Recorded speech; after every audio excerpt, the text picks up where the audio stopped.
నాటి తెలంగాణ నుంచి నేటి తెలంగాణ వరకు నేలు కొరిగిన వీరులందరికీ యాదిలో ఈ సభను నిర్వహిస్తున్నటువంటి దక్కన్ సినిమా బృందానికి దాంట్లోని ప్రతి సభ్యులకి ముందుగా అభినందనలు. మహాకవి శ్రీశ్రీ చెప్పినట్టు కళ కళ కోసం కాదు, కళ ప్రజల కోసం. పెద్దల వేల్ కుమార్ గారు చెప్పారు, మా భూమి అనే చిత్రం భూమి కోసం, ముక్తి కోసం, ఈ దేశ ముక్తి కోసం జరిగినటువంటి ఒక మహత్తర తెలంగాణ సాయుధ రైతాంగ పోరాటాన్ని ఒక తెలుగులోనే కాకుండా మొత్తం ప్రపంచానికే ఈ గడ్డ మీద జరిగినటువంటి ఈ పోరాటంలో ఉండేటువంటి పటుత్వాన్ని, దాని శక్తిని చూపించింది. అదే వారసత్వంలో ఇవాళ ఒక ప్రజాస్వామికంగా మేము మా ప్రాంతం ఉంటాము అనేటువంటి ఒక ఉద్యమం కొనసాగుతూ ఉంటే దాన్ని అణచివేయడం కోసం జరుగుతున్నటువంటి కుట్రలు మనం చూస్తున్నాం.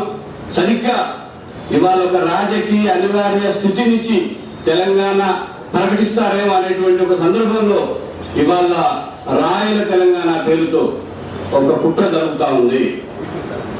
ఇవాళ 2009 డిసెంబర్ 9న ఏదైతే తెలంగాణ రాష్ట్ర ప్రక్రియను ప్రారంభిస్తున్నామని చెప్పారో అంతకుముందు జరిగినటువంటి ఉద్యమాల ఫలితంగా సరిగ్గా దాన్ని 2.5 సంవత్సరాలుగా వెనుకబడినటువంటి కాంగ్రెస్ పార్టీ ఇవాళ సరిగ్గా మళ్ళీ ప్రజల ఆకాంక్షల్ని గొమ్ము చేస్తూ, ప్రజల ఆకాంక్షల్ని ద్రోహం చేస్తూ 1000 మందికి పైగా బిడ్డలు ఈ ప్రాంతంలో నేలకొరిగిన ఆత్మ బలిదానాలు చేసుకున్న ఇవాళకి కూడా మరొక చిక్కుముడి, మరొక పీఠముడిని ఇది రాయల తెలంగాణ ద్వారా ఏదలుచుకున్నది.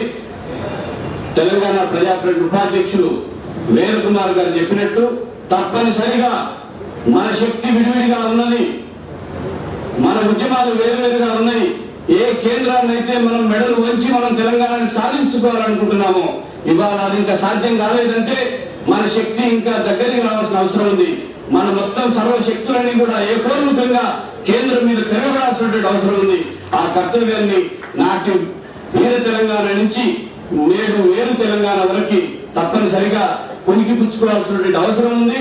ఉద్యమ శక్తులు, ఉద్యమంలో ఉన్నటువంటి అన్ని సంఘాలు కూడా ఏ మాత్రం నీరసంగానికి గురి కాకుండా తప్పనిసరిగా ఇవాళ తెలంగాణ ఉద్యమాన్ని సాధిస్తామనేటువంటి ఒక చైతన్యాన్ని, తెలంగాణ రాష్ట్రాన్ని సాధిస్తామనేటువంటి ఒక మరొక దీక్షని మళ్ళీ దీనికి పునరంకితం కావడం కోసం ఉద్యమ క్రమంలో ఎదురైతున్నటువంటి రకరకాల కుట్రలు, అది బయట నుంచి కావచ్చు, అంతర్గతంగా కావచ్చు, ఈ కుట్రలన్నింటినీ కూడా ఛేదించుకొని మనందరం కూడా ఏకోన్ముఖంగా ఒక విశాల దృష్టితో, విశాల ప్రాతిపదిక మీద మనందరం కలిసినప్పుడు మాత్రమే తెలంగాణ రాష్ట్రం సాధ్యమవుతుందని సిపిఎం భావిస్తా ఉంది.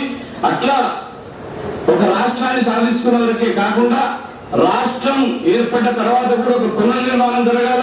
ఆ పునర్నిర్మాణంలో తెలంగాణ ప్రాంతంలో మొత్తం దక్కన్ పీఠభూమిలో ఉన్నటువంటి కళలు, సాహిత్యం ఏ రకంగా అణచివేయబడ్డాయి అనేటువంటిది కూడా మొత్తం ప్రపంచానికి తెలియజేయాల్సిన అవసరం ఉంది. ఈ ప్రాంతంలో ఉన్నటువంటి అన్ని రకాల కళలు, సాహిత్యాన్ని ముందుకు తీసుకురావాల్సిందిగా దక్కన్ సినిమా తన దృష్టిని కేంద్రీకరించాలని, అట్లా కేంద్రీకరిస్తున్నటువంటి ఆశాభావాన్ని వ్యక్తం చేస్తూ నాకు ఈ అవకాశం ఇచ్చినటువంటి దక్కన్ సినిమా బృందానికి మరొక మారు విప్లవాభినందనలు తెలియజేస్తూ ముగిస్తున్నాను.